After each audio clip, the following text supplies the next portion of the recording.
Alors pourquoi des fouilles aujourd'hui à Châteauneuf? Tout simplement parce que le château et la région Bourgogne-Franche-Comté, qui est propriétaire du site, ont un projet de création d'un nouvel accueil devant l'entrée du château sur cette parcelle qu'on appelle le verger. Ce projet d'aménagement nécessite de faire des fouilles en amont de la construction en elle-même.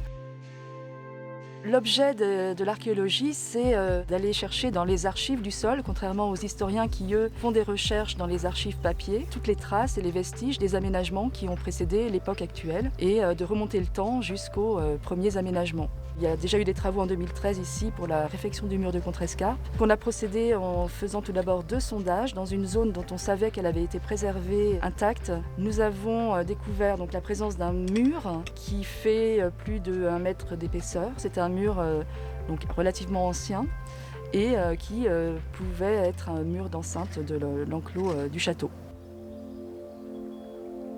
On continue les recherches plus vers l'extrémité est du site, de la terrasse. Il est toujours présent, ça confirme notre hypothèse de mur d'enceinte. Nous avons également retrouvé une maçonnerie encore plus ancienne, puisque le mur d'enceinte se pose dessus. Donc un autre mur un peu moins épais, 70 cm de large, qui a priori correspond à l'un des murs qui avait été déjà retrouvé en 2013, donc on aurait sa continuité. Donc après ces 2 sondages, on a toute la zone où se trouvait le bâtiment de la Gélinière, qui est en fait un ancien poulailler qui a été construit au XIXe siècle, où on savait également que sous ce bâtiment, toutes les couches archéologiques allaient être conservées.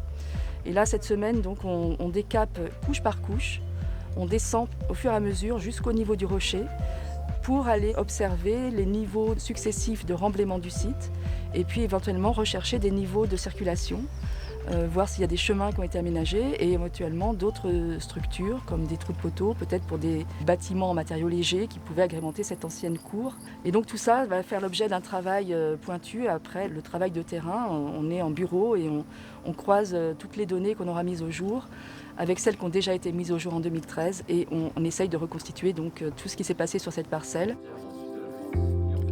Notre travail, c'est vraiment de prélever l'information avant la destruction par les travaux d'aménagement. Ça va donner lieu à la rédaction d'un rapport qui sera public. Tout le travail qu'on a effectué sur le terrain et toutes les informations, toutes les données mises au jour vont être restituées au public, soit sous la forme de collection.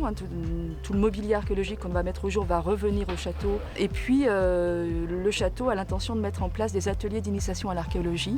Les gens qui seront intéressés pourront s'exercer à l'archéologie en direct à partir des découvertes qu'on a mises au jour ces 2 semaines.